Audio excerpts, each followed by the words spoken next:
You're listening to the Hour of the Time. I'm William Cooper. Right off the bat, I've got some announcements to make, folks. By the way, tonight's broadcast is extremely important. Don't miss a single word. Constitution Party of Pennsylvania, the Delaware Valley chapter, will hold their regular meeting on Thursday, March 23rd at 7:30 p.m.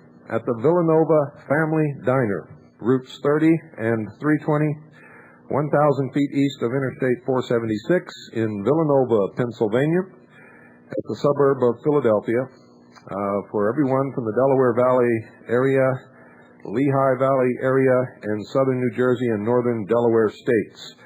That's at the Villanova Family Diner, routes 30 and 320, 1,000 feet east of Interstate 476.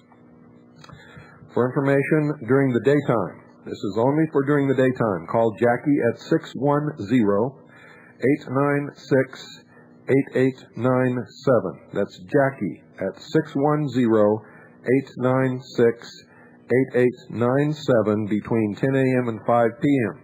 After 5 p.m., between 7 and 10 p.m., call Mike at 610-494-2113. That's Mike at 610-494-2113, and that's only between 7 and 10 p.m. Also, the South Carolina Constitution Party will have their meeting on April the 1st. Meetings will be held all day at the Holiday Inn at Rock Hill, South Carolina, at I-77 and US 21 on Cherry Road. That's I-77 and US 21 on Cherry Road at the Holiday Inn. Call for details 803-684-3155. That's 803-684-3155. Again, that's for South Carolina. And any states adjoining, you're welcome to attend that meeting if you wish. Also, the Michigan Constitution Party. Tell me we're not growing, folks. Just listen to this. Michigan Constitution Party, March 18th. 2 p.m. at the John Kuhn headquarters located in Ferndale on the northwest corner of Hilton and Marshall in the Old White Church just east of Woodward between 8 and 9 Mile Roads. That's the Michigan Constitution Party, March 18th, 2 p.m. at the John Kuhn headquarters located in Ferndale on the northwest corner of Hilton and Marshall in Old White Church just east of Woodward between 8 and 9 Mile Roads. Call 810-674-8094 for details. That's 810-674-8094 for details. The Constitution Party, folks, is the fastest growing third political party or new political party in history. I mean, it took the Libertarian Party years to get 20 members. We're going gangbusters.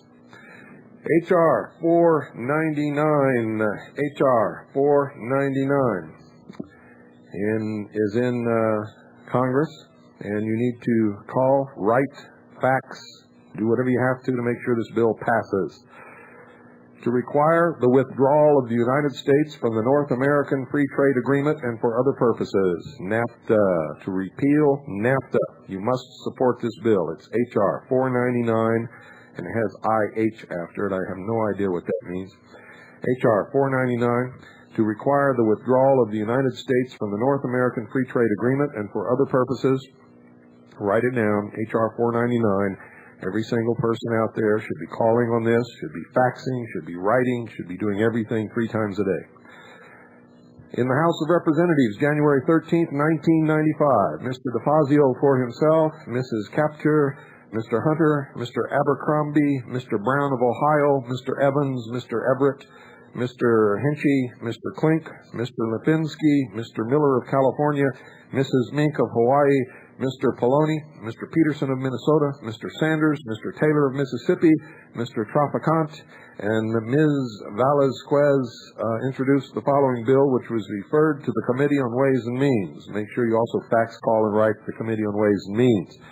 A bill to require the withdrawal of the United States from the North American Free Trade Agreement, and for other purposes, make sure that you get a copy, and we need to get a copy because I don't have a full copy yet, and find out what these other purposes are. Be it enacted by the Senate and House of Representatives of the United States of America in Congress assembled, Section 1, short title. This act may be cited as the NAFTA Withdrawal Act of 1995. Section 2, withdrawal from NAFTA. Pursuant to Article 2205 of the North American Free Trade Agreement, the President of the United States shall, not later than 90 days after the date of the enactment of this act, notify the Government of Canada and the Government of the United Mexican States of the withdrawal of the Government of the United States from that agreement. Section 3, modifications to United States law.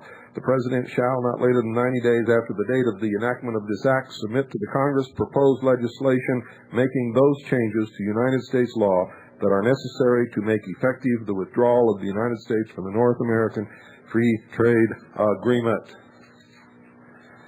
Okay, folks, everybody understand what I just read to you? Okay, now I want you to listen very closely. What you're going to hear was written, produced, played, and sang by a man that I consider to be a great patriot and a good, close, personal friend. He's helped us out an awful lot around here. He made this album himself. It's a wonderful album. We're going to use it a lot on this broadcast. The artist who wrote, played all the instruments, and sang this is Mr. Paul Story of New Hampshire. Don't go away, folks. We'll be right back. Pride, we love American pride. We need American pride to rebuild America and don't take us back to where we were, but to where we should have been. All for the people who've been long forgot and just ignored again. Pride, with our American pride. We need American pride to rebuild America, and we're working hard for the payment of. Now we're just surviving, while tax-paying suckers are what we'll become, while living on a reservation. Pride, with our American pride. We need American pride to rebuild America. So reach out your hand to help someone and learn to understand them. For we as a nation can make the line together rebuild again. Pride, with your American pride.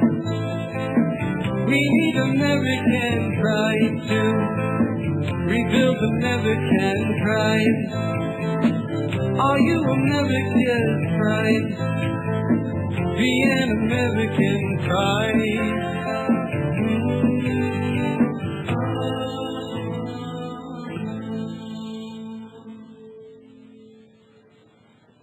Well, I don't know about you folks, but I'm extremely proud of Paul's story. And you ain't heard nothing yet. There's a whole album of this stuff. And don't call and ask if we're going to make it available. I don't know if we will or not. He gave it to me to use for this broadcast. And maybe that's what we're going to do, and maybe that's only what we're going to do.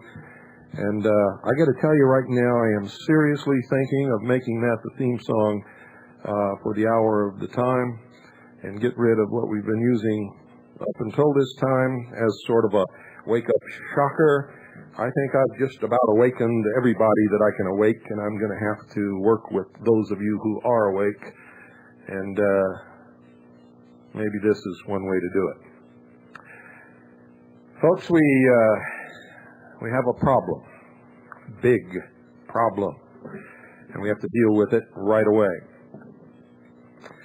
You see, there's going to be a conference of the states if all of the states get behind this.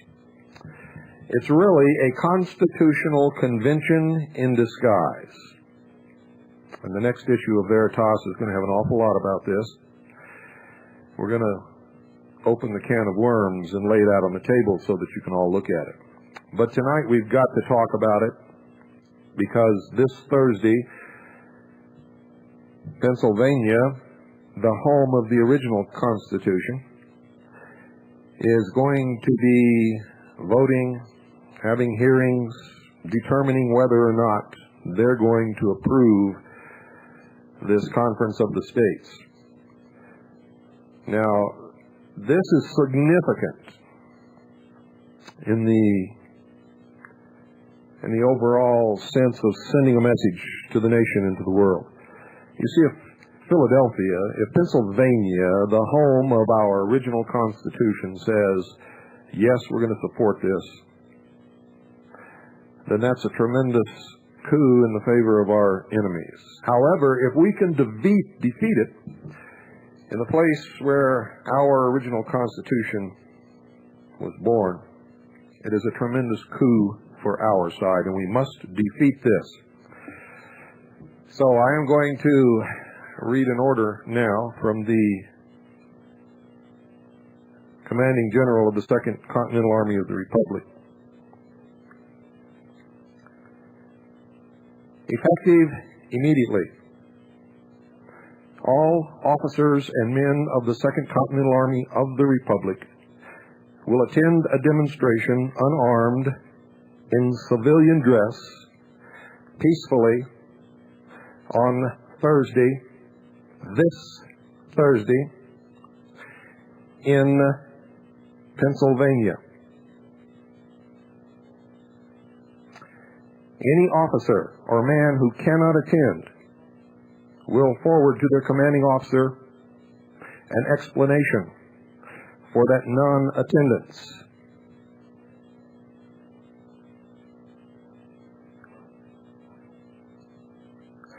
Now, I hope, ladies and gentlemen, that those of you who are not a part of the Second Continental Army of the Republic will also respond. There must be a clear voice heard in opposition from the people to the state legislature of the state of Pennsylvania that this cannot be allowed.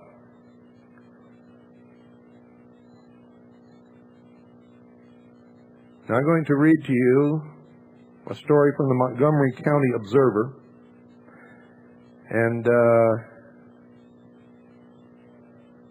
the name of it is the Conference of the States, or Constitutional Convention.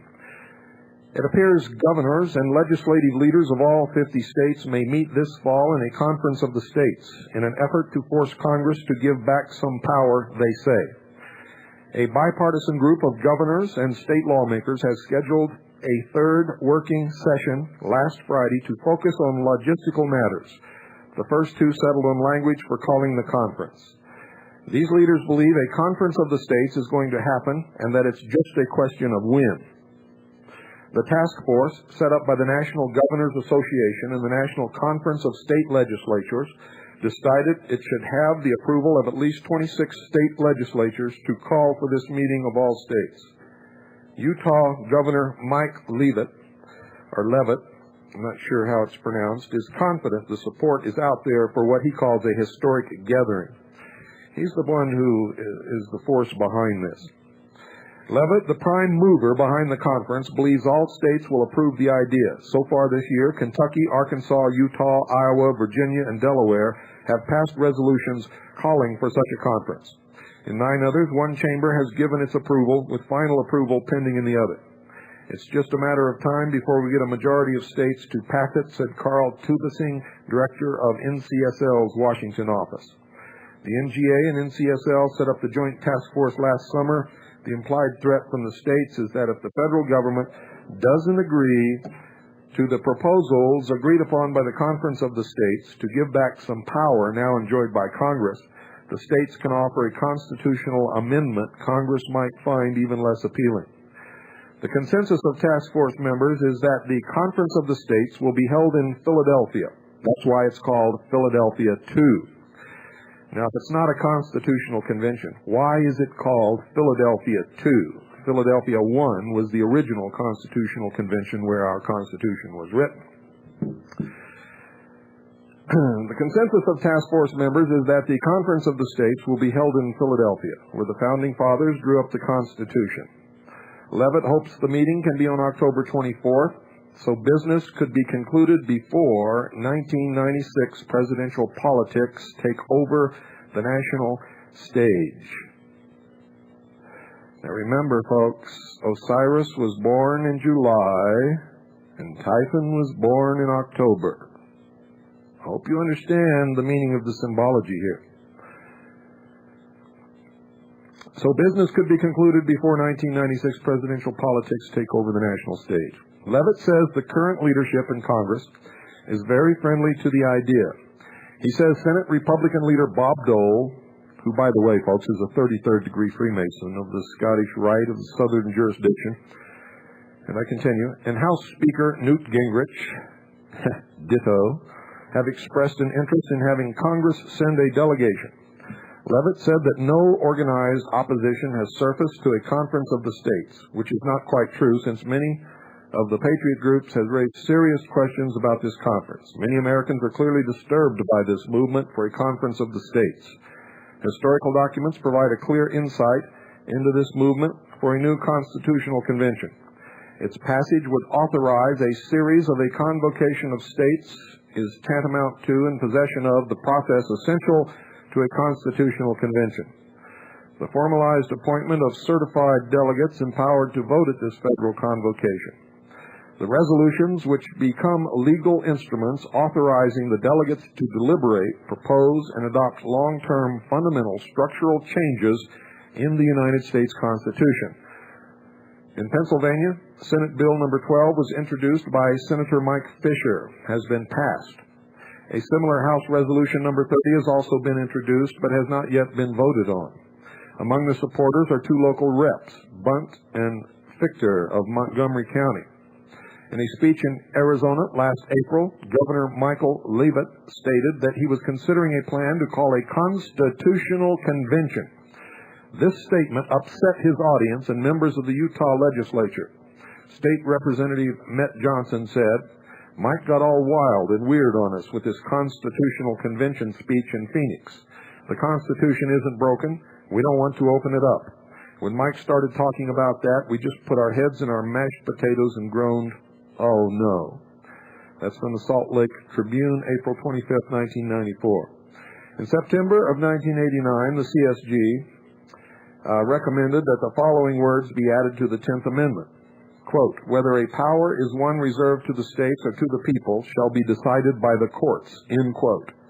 This incredible proposal, the transfer of state power to the federal courts, should sound a clear alarm to any legislator who thinks that the Leavitt CSG Conference of the States is intended to restore balance to the state-federal relationship.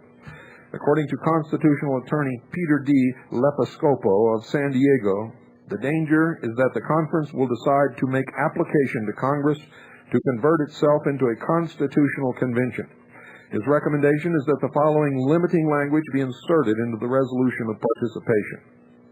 Quote, "Be it further resolved that Pennsylvania's participation in any conference of the states shall not be interpreted or construed to be for the purpose of amending or proposing amendments to the Constitution of the United States." End quote. And that's the end of the article, and that is not enough. Because it says, be it further resolved that Pennsylvania's participation in any conference of the states shall not be interpreted or construed to be for the purpose of amending or proposing. It doesn't say that it will not be. These people are masters with trickery, with language, and lies and deceit. I tell you, they are the scum of the earth, and something's got to be done quick. We're going to find ourselves without a constitution, ladies and gentlemen. This is serious, extremely serious. Now I'm going to show you why it is so serious, because while the governors are going around putting together this conference of the states, in Congress there is a bill introduced in the Senate Resolution 82. Listen to this. Senate Resolution 82. To petition, let me start over. Senate Resolution 82. To petition the states to convene a conference of the states to consider a balanced budget amendment to the Constitution. Now that sounds like what everybody wants. And it sounds innocent enough. But if this goes through the Senate, it confers upon the conference of the states the legality of a constitutional convention. This is dangerous. And these people must be running scared to be fielding things like this, which means this militia movement must be having an effect somewhere. In the Senate of the United States, March the 2nd, legislative day, February the 22nd, 1995. March the 2nd, legislative day, February the 22nd, 1995. Mr. Brown, for himself, and Mr. Helms submitted the following resolution, which was referred to the Committee on the Judiciary. Resolution: to petition the states to convene a conference of the states to consider a balanced budget amendment to the Constitution. Whereas Article 1 of the Constitution of the United States of America provides that the Congress is vested with the authority to lay and collect taxes, to pay the debts of the United States, to borrow money on the credit of the United States, and to appropriate money from the Treasury. Whereas for the past quarter century, Congress has been unable to balance the nation's budget in any year.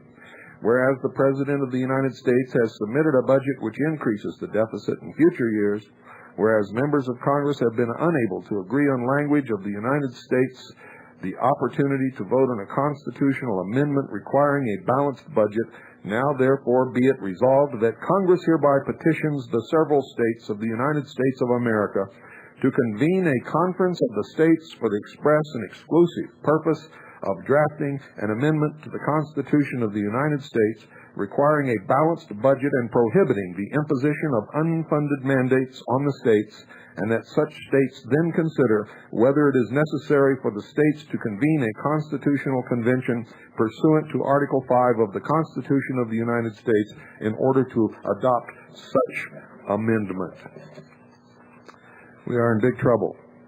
Everyone who can hear my voice tonight had better be in Pennsylvania on Thursday. And in every other state thereafter when this comes up for debate, for discussion, or for a vote. This is extremely important. It is the nation. You've heard me say over and over again that the Constitution for the United States of America is the nation. And it is. This must not be allowed. Now listen to this. Here's an overview. The Conference of the States will be the first formal gathering of the states since 1787. This conference will be a historic effort by the states to restore their status as equal partners in the federal system. The Conference of the States is a non-legal yet formal process for states to develop a plan to restore balance to the federal system, they say. The Conference of the States will be convened when a majority of states pass resolutions of participation in the Conference of the States. Each state will vote to send a bipartisan delegation, not to exceed 7 members, to the Conference of the States. The governor and no more than 6 legislators, 3 from each house, with at least one of those from each major political party. 2 alternate legislators, 1 from each party, also will be appointed in each chamber. The Conference of the States is expected to occur in the fall of 1995 in a historically symbolic location such as Philadelphia. Now, what does that tell you? The end product of the Conference of the States will be a state's petition specifying a set of statutory, legal, and constitutional measures essential to an effective, balanced state-federal partnership. Now, this is baloney, folks. It's pure, unadulterated bullshit.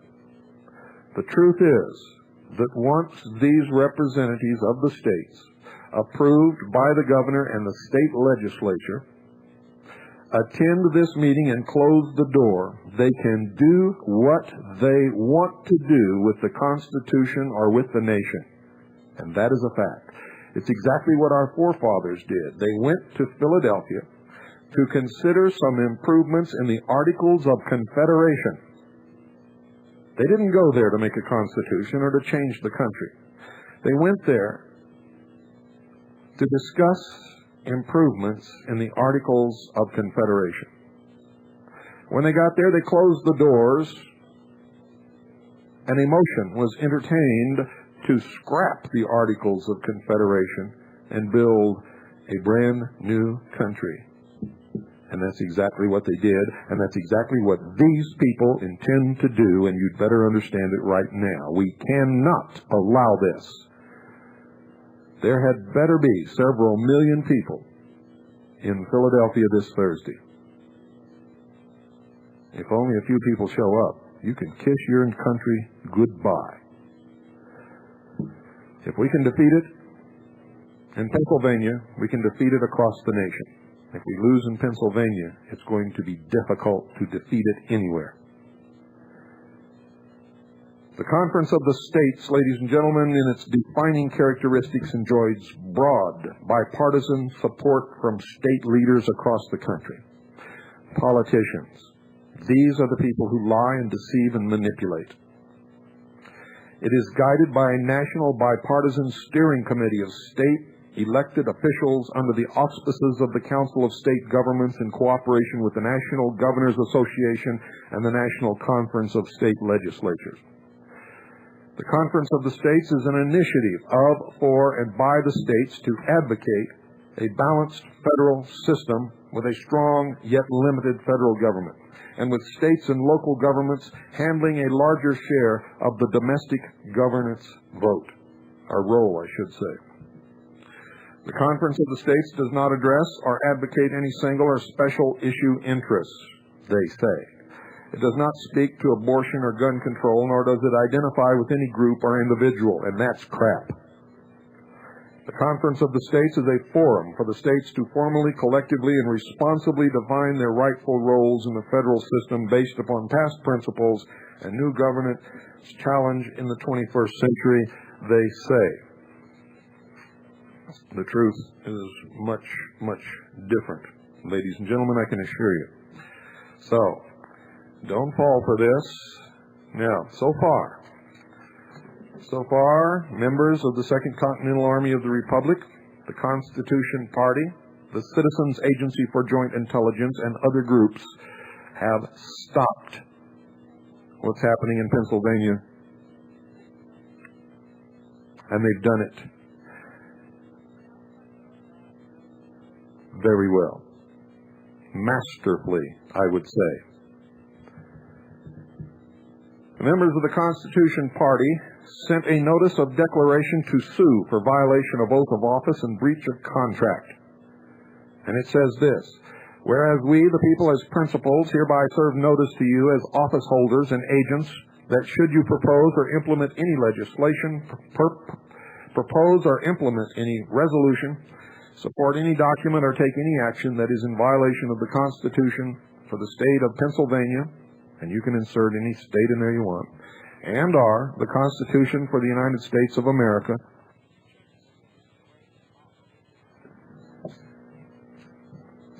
we will take any legal and lawful remedy available to us to file suit against you for violating your oath of office and breaching such contract between we the people and you. Well, folks, looks like we're not on shortwave. We may be on satellite. I don't know. We'll find out. So somebody call in. If you can hear my voice on satellite, call me right now. Hello. Hi, is this the hour at the time? Yes. Hi, what happened to your show tonight? I don't know. What happened?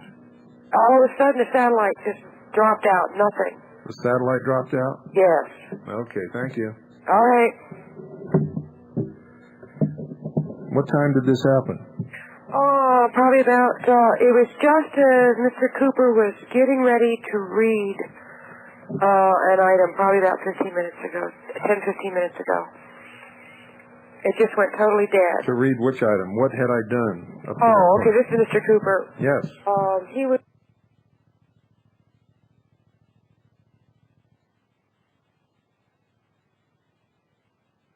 And you were going to read something, and then all of a sudden it went totally dead. Okay, thank you.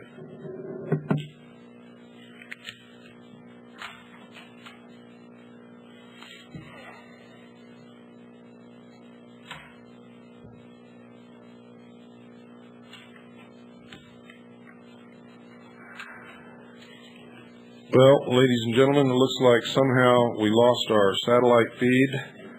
And I don't know if we're going to be back on shortwave or not. I don't even know if we're back on satellite or not. So if somebody's listening to satellite and they can hear my voice, please call in and let me know. Right now, please, if you can. The number is 602-337-2524. And we will be getting to the bottom of this. Good evening. Yeah, Bill. You were off about 20 minutes. Just as you started that... Conference of the States information, you went right off. I called them up there in Nashville. First of all, they said they were taking point readings off their satellite, and then they denied it was even their station. So I don't know what's going on. Denied what was even whose station? WWCR. I asked them, I said, well, you are WWCR, aren't you? And they said, no. This was after they told me they were taking points off their satellite, and they were announcing on the station that you're on now that they were off the air with technical difficulties. You know, I'm beginning to wonder, this is not the first time, as I think last night I mentioned it when I called you about your other stuff, and you told me to call their station. I had called another satellite station, and this is just occurring just a little too much in my... Well, the National Security Agency has the ability to shut off satellites or transponders or subcarriers anytime they want to. Absolutely, that's what it sounded like. Somebody just threw a switch. Yeah, well, that's exactly what they probably did, but it's not going to do them any good because I tell you right now that Americans are getting very angry, and this is going to come to a screeching halt. These people are guilty of treason. Good. So if sometime it's not too inconvenient, could you maybe go over that Conference of the State information you were starting there? Well, I'll go over it again tomorrow night, but tonight I'm going to continue with what I'm doing for the satellite listeners. So if you're listening on satellite, just keep listening because I'm going to finish this, and you need to be there because these people intend upon destroying this country. Okay. Good night. All right, good night. And thank you. So let me finish reading this notice of declaration to sue for violation of oath of office and breach of contract. We will take any legal and lawful remedy available to us to file suit against you for violating your oath of office and breaching such contract between we the people and you. We demand a return to the Republican form of government guaranteed to us by the Founding Fathers. A Republican government within the meaning of the term as used in the federal Constitution is one construed on the principle that the supreme power resides in the body of the people. Chisholm versus Georgia, 2 U.S., 2 Dow, 419, 457, 1 L.Ed. 440. You are further noticed that the state constitution is the mandate of a sovereign people to its servants and representatives. Not one of you has the right to ignore or disregard its mandates. State X-Ray Lemon versus Langley, 45, Wash 2nd, 82, 273, P. 2nd, 464. John F. Jelke Company versus Emory, 193, Wisconsin, 311, 214, NW 369, 53, ALR 463. You are hereby further noticed that we will not, under any condition whatsoever, accept any other constitution, such as the Constitution for the New States of America, or any other such abomination that fails to recognize the unalienable rights granted to us by our Creator in place of the constitutions already in our hands. Signed by whatever principal citizen in propria persona sui juris, Pennsylvania State Free Republic, on this blank day of blank 1995, Anno Domini, before me personally appeared, and this is all the notarizing stuff. This is what we served upon the state legislatures in the state of Pennsylvania, and it stopped them dead in their tracks. We also have our station chief on the scene. We have members of the Citizens Agency for Joint Intelligence, the Intelligence Service, the militia, private citizens, concerned people, members of the Constitution Party, and we need everybody who can hear my voice to get to Pennsylvania on Thursday. Now, Colorado State Senator Charlie Duke went down there, and they only gave him 5 minutes to speak after traveling all the way from Colorado. Thursday, they're bringing in Governor Leavitt from Utah to convince them to carry on with this conference of the states.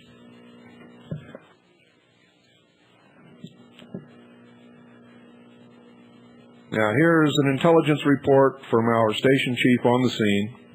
The Constitution Party of Pennsylvania, along with many other patriot groups and individuals, were able to make enough of an impact in voicing an opposition to the Conference of States to be held in Philadelphia on October 24th, 1995, which is, ladies and gentlemen, coincidentally the 50th anniversary of the United Nations, that we had the vote delayed in committee, forcing them to regroup. In other words, we stopped them cold. It passed out of committee last week in a 12-14 vote, much closer than before any protest was made. We were also successful in delaying a full House vote, which was to be made this Monday, past. They have delayed it again until this Friday. The Republican leadership in Pennsylvania is calling Governor Leavitt of Utah the prime instigator of the Conference of States, at least on the surface. He really represents the collective body of the secret societies who want one world government. To do some damage control. Right now, the vote is too close to call, and they want assurance of passage. Pennsylvania is the most key state in the Union for this measure. Not only is it to be the host state, but symbolically it is the place to have the conference. We have had the assistance of Senator Charles Duke of Colorado, who was rudely only given 5 minutes of time before the Pennsylvania Committee on Intergovernmental Relations in opposition to the passage of the resolution of participation for the Conference of States. And as an aside to me, he says, Bill, the Constitution was born in Pennsylvania. We cannot let it die here. Please urge any of the listeners tonight and the next few nights to make it up to Harrisburg, Pennsylvania on Thursday and Friday, March 16th and 17th, 1995, on the steps of the state capitol. Even if they are not from Pennsylvania, they must attend. And the commanding general of the 2nd Continental Army of the Republic has issued an order that all officers and men of the 2nd Continental Army of the Republic will attend. New Jersey is arguing the participation resolution in their state house tomorrow, March 15th, 1995. Everyone in New Jersey should get on the stick as well. Make sure you're there when your state legislature argues this point and stop them in the vote. If we're able to stop Pennsylvania from participating, it will be a great blow to the New World Order globalists. Think of the humiliation of Governor Ridge and Philadelphia's Mayor Ed Rendell. If we stop it here, we can prove to the rest of the country that it can be done. The ripple effect will be devastating.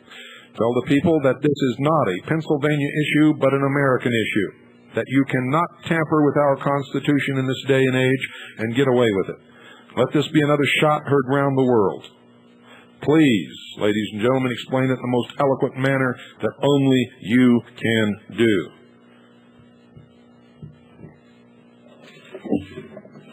That from our station chief on the scene.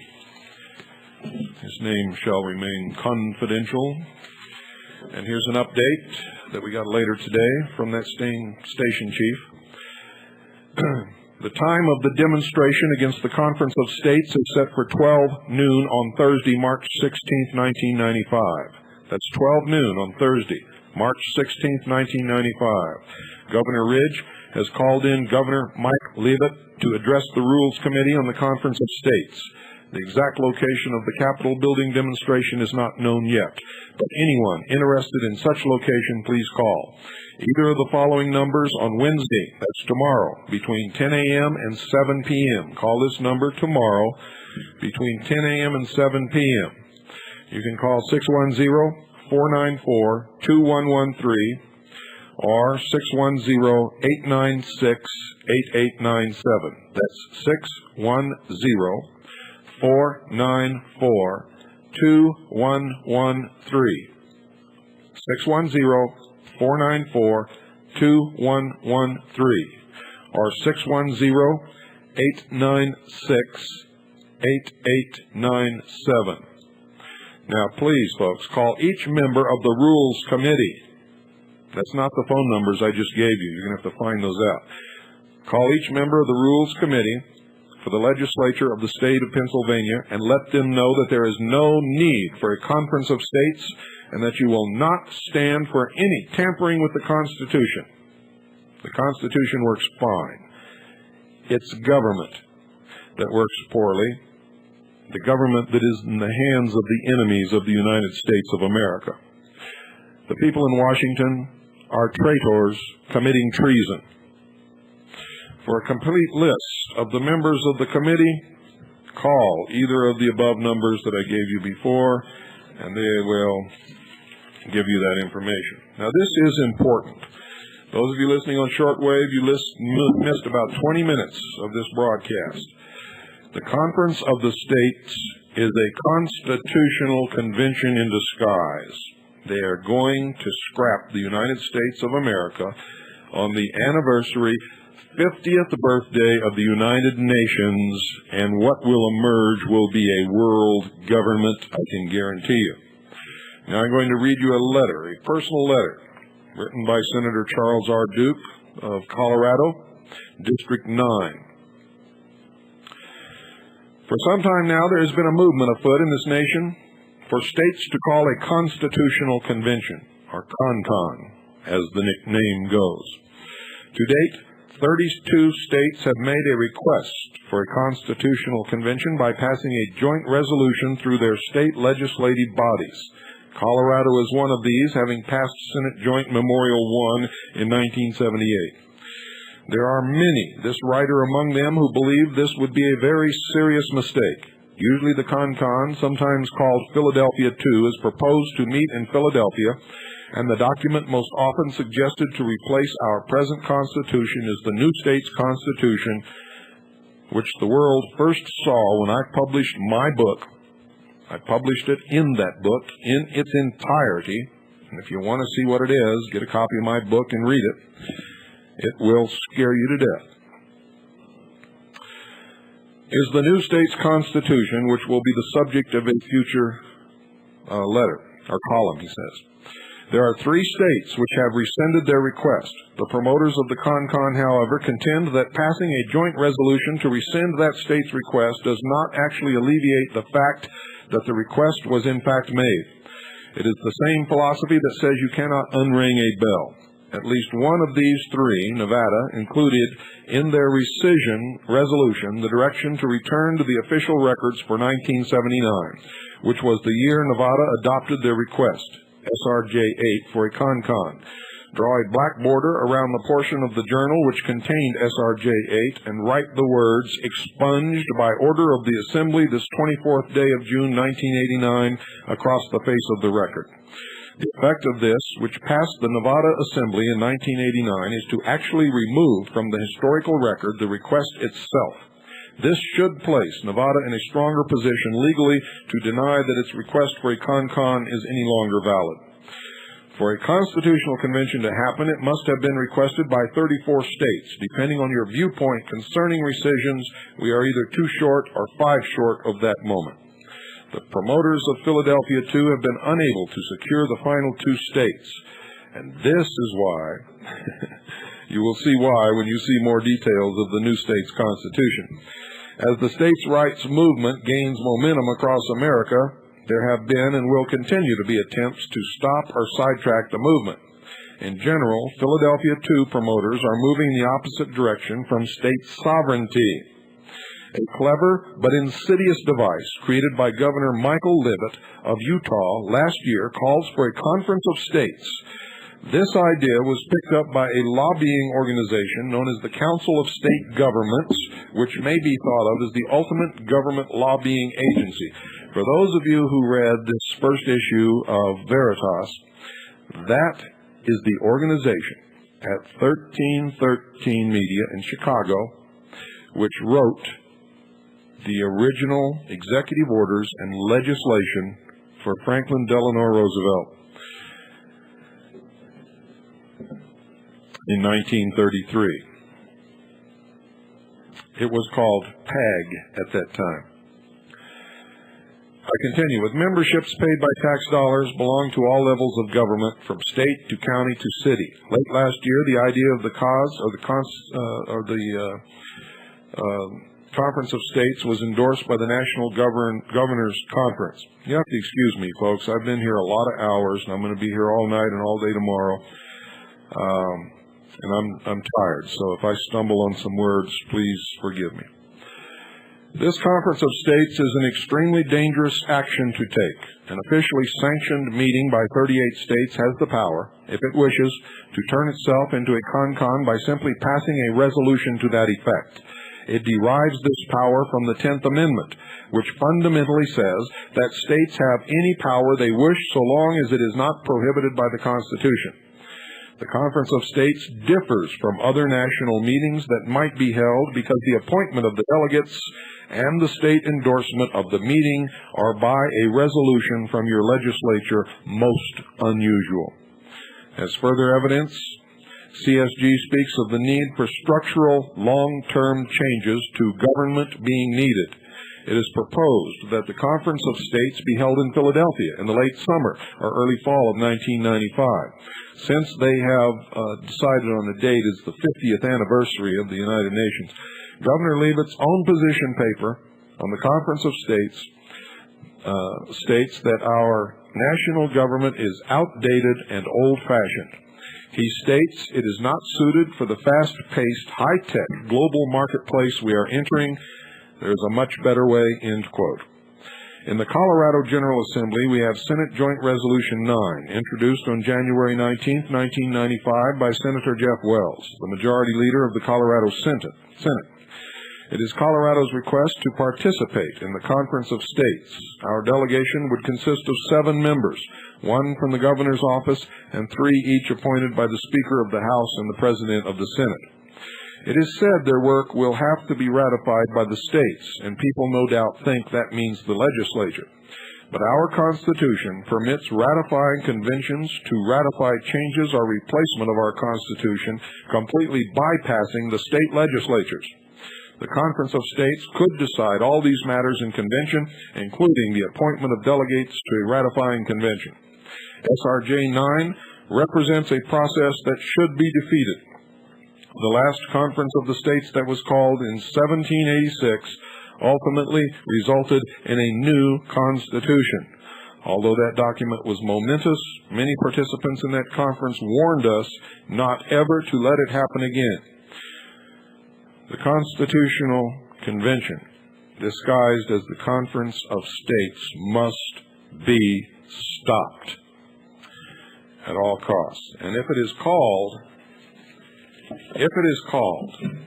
and if they in fact do away with the Constitution and substitute something like the New States Constitution, which you can read in its entirety in my book, nobody ever heard of it before I published it, or a Constitution for the Federation of Earth, which established a world government. It is now being circulated worldwide for ratification by the nations and people of Earth. And it is thick It is thorough.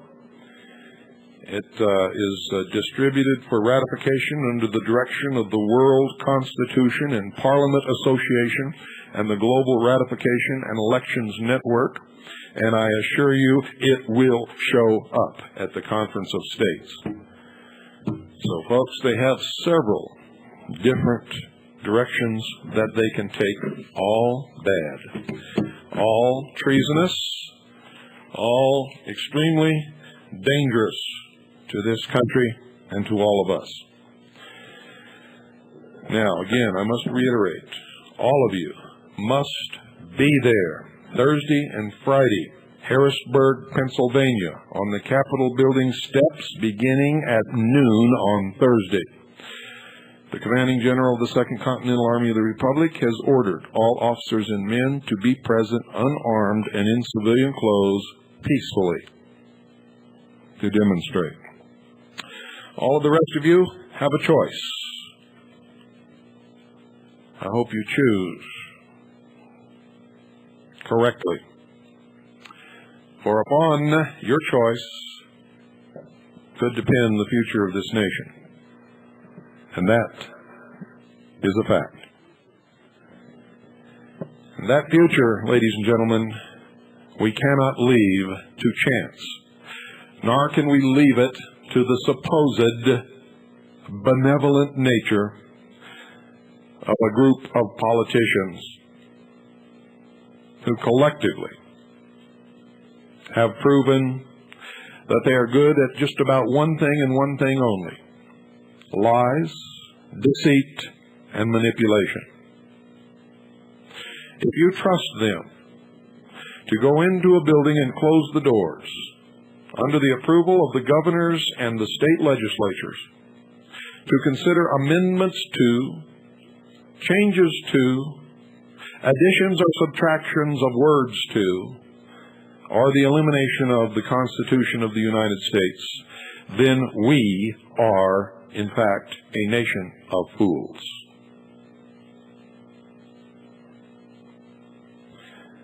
We must defeat this effort in Pennsylvania. If we can defeat it in Pennsylvania, we can defeat it everywhere in this country. If it passes in Pennsylvania, it will be difficult at best to defeat it anywhere. Remember, Philadelphia is the home of the Constitution of the United States of America. Philadelphia I was the scrapping of the Articles of Confederation and the adoption of a new Constitution which created, in effect, a new nation. Philadelphia II can be nothing less than a second attempt to do the exact same thing under the disguise of granting more power to the states and less power to the federal government. Now, you sit down and think about this really hard, and then you make a decision. Me, I'm going to be up, and I'm going to be here, directing my organizations in this effort and bringing you the news on the hour of the time until we are either victorious or we suffer a defeat. It is you who will make the difference, and you alone. You can rationalize and you can make every excuse in the world why you have to stay home and do nothing, or why you can't write letters or phone or fax.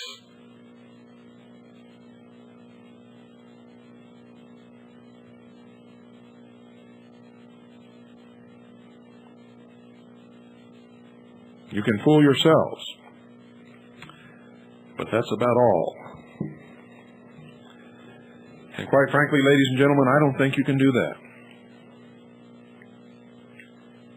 Thursday, noon, Harrisburg, Pennsylvania, the Capitol steps. Friday, they're going to vote on the Conference of the States in the home of the Constitution of the United States of America.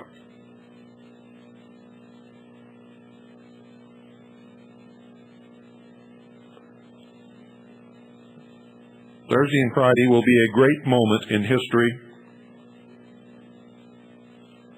or it will be an infamous moment in what will become the history of a once great nation. Good night. Consider your decision. Put a lot of weight on it. And God bless you all.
Everything you do shows how you feel. Nothing could be better than to feel real love each day. Nothing better than that love that's been remade. Oh, but if it's not, oh, you know, there's still time to make a change. Nothing could be better than to feel that love today. There's nothing better than that love that's been remade. Oh, trust. Yeah, the trust. You know the kind that everything you do is being made up. You're being taken up by the body. Nothing could be greater than to have that trust again. But nothing better than that love that's been remade.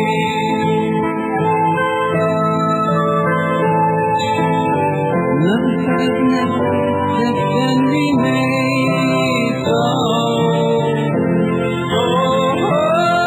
you're running away. They don't understand the thing that you're saying. You packed your bags and now you're going. But the prince will take you out, girl.